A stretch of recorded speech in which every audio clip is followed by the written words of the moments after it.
Hello students, नमस्कार। मैं doctor Manish sir अपने चैनल में आपका स्वागत करता हूं। आइए दोस्तों, देखते हैं अध्याय 3 की अगली टॉपिक। पिछले वीडियो में हमने आपको ओम के नियम के बारे में बताया था। आज हम लोग पढ़ेंगे विशिष्ट प्रतिरोध अथवा प्रतिरोधकता के बारे में। ध्यान से आप समझिएगा, विशिष्ट प्रतिरोध अथवा प्रतिरोधकता क्या होता है। तो आइए स्टार्ट करते हैं। हेडिंग है आपकी विशिष्ट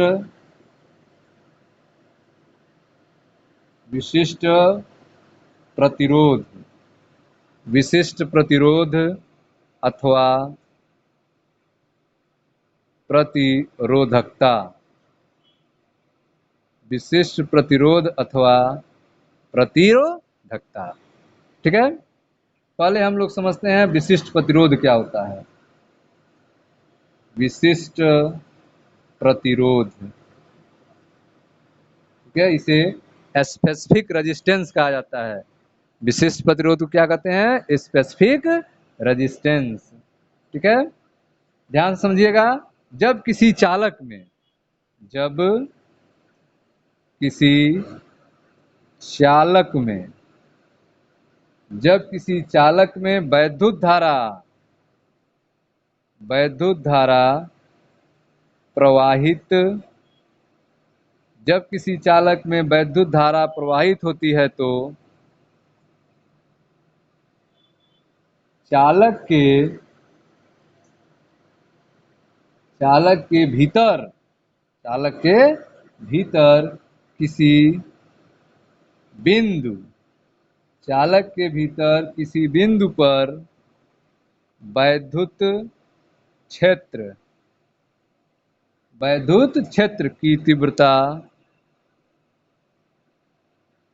क्षेत्र की तीव्रता E तथा धारा घनत्व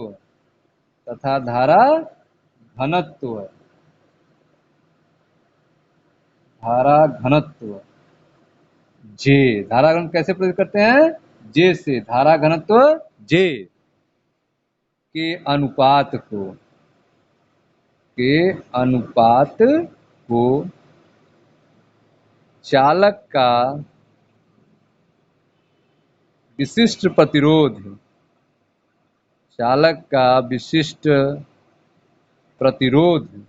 अथवा प्रतिरोधकता कहते हैं। विशिष्ट प्रतिरोध अथवा प्रतिरोधकता कहते हैं। ठीक है, इसे प्रदर्शित कैसे करते हैं? इसे रो से प्रदर्शित करते हैं।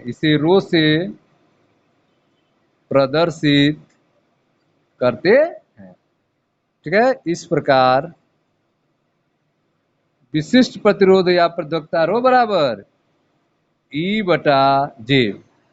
विशिष्ट प्रतिरोध या प्रतिरोधकता रो बराबर E बटे। ठीक है, तो विशिष्ट प्रतिरोध प्रतिरोधकता क्या होता है?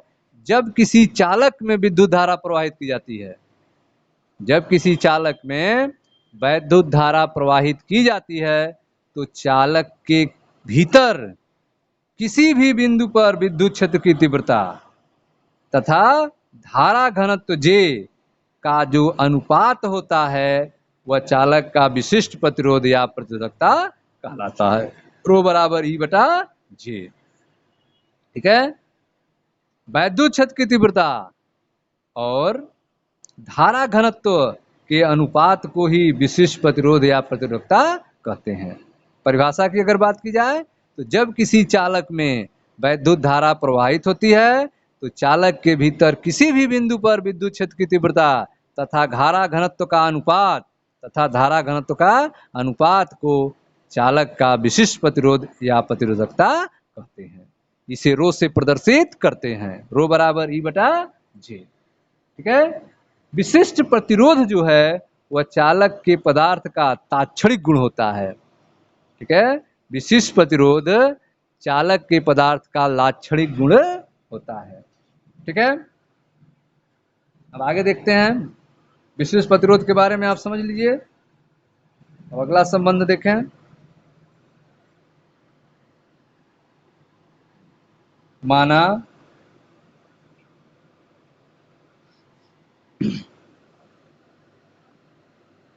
किसी चालक तार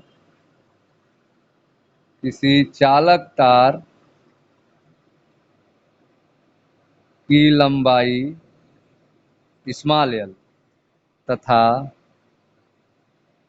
अनुप्रस्थ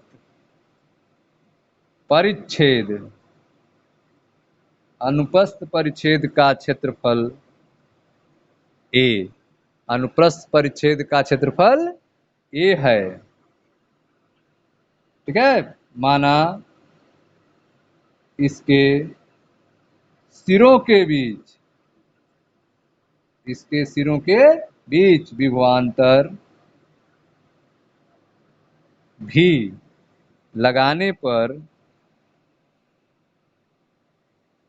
इसमें अस्थाई धारा I बहती है। ठीक है, माना तार के सभी बिंदुओं पर वैद्युत क्षेत्र की तीव्रता E है तथा धारा घनत्व J नियत है। अतः तार के भीतर किसी बिंदु पर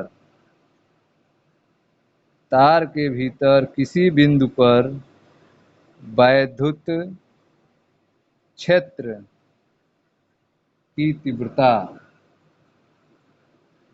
क्षेत्र की तीव्रता E बराबर V/L। तार के भीतर किसी भी बिंदु पर वैद्युत क्षेत्र की तीव्रता E बराबर V/L तथा धारा घनत्व J बराबर I/A। धारा घनत्व J बराबर क्या सूत्र होता है? I/A। ठीक है, अतः तार के पदार्थ का विशिष्ट प्रतिरोध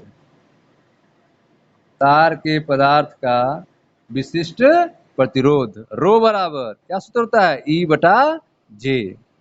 विशिष्ट प्रतिरोध या प्रतिरोधकता रो बराबर क्या सूत्र होता है? E/J। ठीक है, मान रखते हैं रो बराबर E का मान क्या है? V/L और J का मान क्या है? I/A। J का मान क्या है? I/A। तो I ठीक है बटा A, तो A ऊपर चला जाएगा तो हो जाएगा VA और I और इंटू L। ठीक है, तो रो बराबर क्या हो जाएगा? VA/IL। लेकिन आप जानते हैं V/I को क्या कहते हैं? R। जो चालक का प्रतिरोध होता है, तो V/I की जगह R लिख देंगे तो RA/L। तो रो बराबर क्या हो गया? RA/L। ठीक है, तो यह सूत्र मिल गया आपको। विशिष्ट प्रतिरोध या प्रतिरोधकता रो बराबर RA/L। ठीक है, तो इसके लिए आपने देखा कि माना किसी चालक के तार की लंबाई L है, कितनी है? L है। अनुप्रस्थ परिच्छेद क्षेत्रफल कितना है? A है। ठीक है, और इस तार के सिरों के बीच लगने वाला विभवांतर भी है। तो जब किसी तार के सिरों के बीच विभवांतर लगाया जाता है तो उनमें धारा बहने लगती है। ठीक है, जिसके कारण उसमें बहने वाली अस्थाई धारा I है। ठीक है, माना तार के सभी बिंदुओं पर वैद्युत क्षेत्र की तीव्रता E है और धारा घनत्व J है। ठीक है, जो नियत है। अतः तार के भीतर किसी भी बिंदु पर वैद्युत क्षेत्र की तीव्रता क्या हो जाएगी?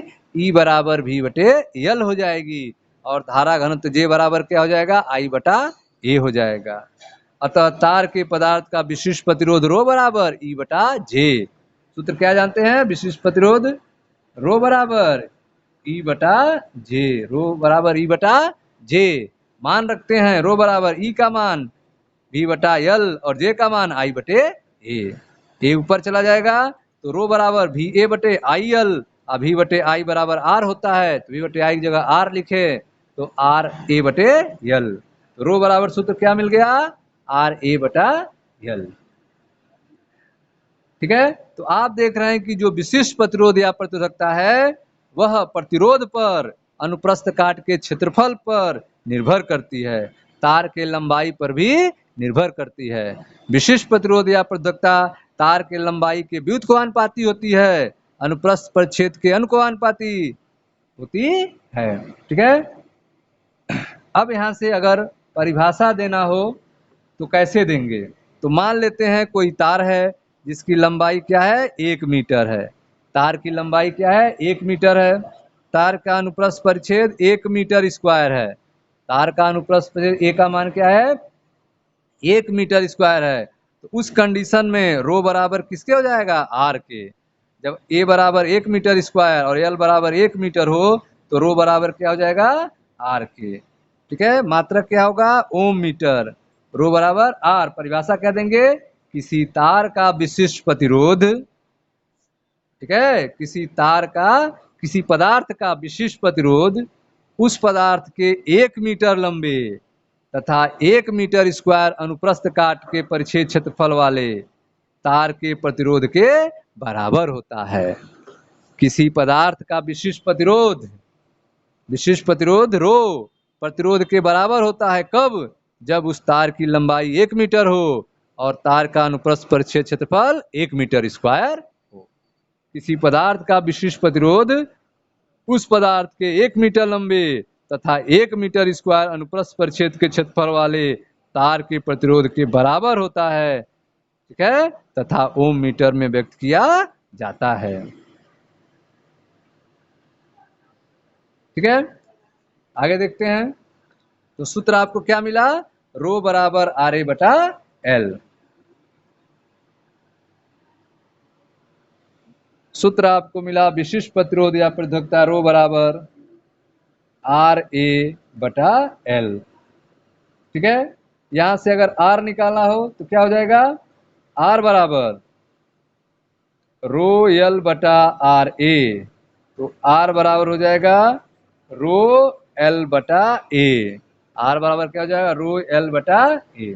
ठीक है, एक निश्चित ताप पर किसी चालक के लिए रो क्या होता है? नियत होता है। ठीक है, एक निश्चित ताप पर,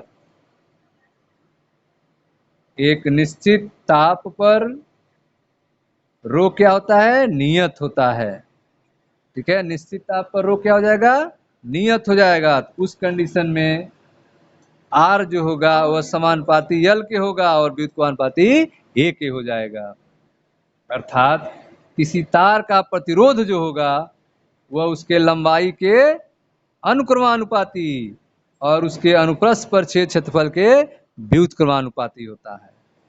आर बराबर रो एल बटा ए। एक निश्चित ताप पर विशिष्ट प्रतिरोध प्रतिरोधकता रो का मान क्या हो जाता है? नियत हो जाता है। उस कंडीशन में आर जो है और लंबाई के समानुपाती और अनुप्रस्थ परिच्छेद क्षेत्रफल के व्युत्क्रमानुपाती हो जाता है।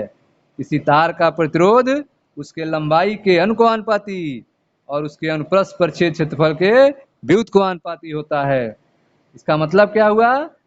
एक लंबे और पतले तार का प्रतिरोध, एक लंबे और पतले तार का प्रतिरोध उसी धातु के छोटे और मोटे तार के प्रतिरोध से अधिक होता है। ठीक है, अगर ए बढ़ेगा तो तार क्या होगा? मोटा होगा। ए का मान अधिक है, इसका मतलब ए का मान अधिक है तो तार मोटा है। तार मोटा है मतलब ए बढ़ रहा है तो प्रतिरोध का मान कम हो जाएगा। तो मोटे तार के लिए प्रतिरोध का मान कम होता है, मोटे और छोटे तार के लिए प्रतिरोध का मान कम होगा। एल का मान कम होगा तो आर का मान कम होगा। मतलब लंबाई कम होगी तार की तो प्रतिरोध कम होगा, मोटाई अधिक होगी तो प्रतिरोध कम होगा। ठीक है, तो मोटे और छोटे तार के लिए, मोटे और छोटे तार के लिए प्रतिरोध, ठीक है, लंबे और पतले तार की तुलना में एक लंबा और पतला तार का प्रतिरोध उसी धातु के छोटे और मोटे तार के प्रतिरोध से अधिक होता है। तो अगर तार जो है क्या है, मोटा है, तार क्या है, मोटा है, तो उसका प्रतिरोध कम होगा। अगर तार छोटा है तो प्रतिरोध कम होगा। अगर तार लंबा है प्रतिरोध अधिक होगा। अगर तार पतला है तो प्रतिरोध अधिक होगा। अर्थात एक लंबे और पतले तार का प्रतिरोध उसी धातु के छोटे और मोटे तार के प्रतिरोध से अधिक होगा।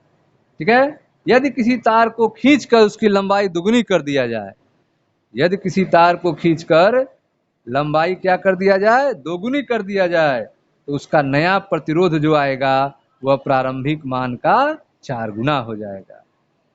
ठीक है, प्रारंभिक मान का कितना हो जाएगा प्रतिरोध, 4 गुना हो जाएगा। यदि किसी तार की लंबाई दुगनी कर दिया जाए तो प्रतिरोध क्या हो जाता है, n का स्क्वायर अर्थात 2 का स्क्वायर अर्थात 4 गुनी हो जाएगा। ठीक है, यदि किसी तार को खींचकर उसकी लंबाई दोगुनी कर दें तो उसका नया प्रतिरोध प्रारंभिक मान का 4 गुना हो जाएगा। ठीक है, यदि तार को मोड़कर दोहरा कर दिया जाए, यदि तार को मोड़कर क्या कर दिया जाए, दोहरा कर दिया जाए, तो उसका प्रतिरोध 1/4 रह जाएगा। प्रतिरोध क्या हो जाएगा, घट जाएगा। तो अगर तार को मोड़कर दोहरा कर देंगे तो प्रतिरोध का मान घटकर 1/4 हो जाएगा।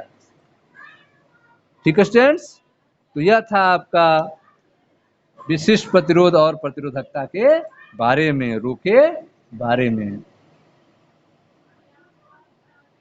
अब स्टूडेंट्स देखते हैं विशिष्ट चालकता के बारे में। विशिष्ट चालकता क्या होता है, मिलते हैं नेक्स्ट वीडियो में।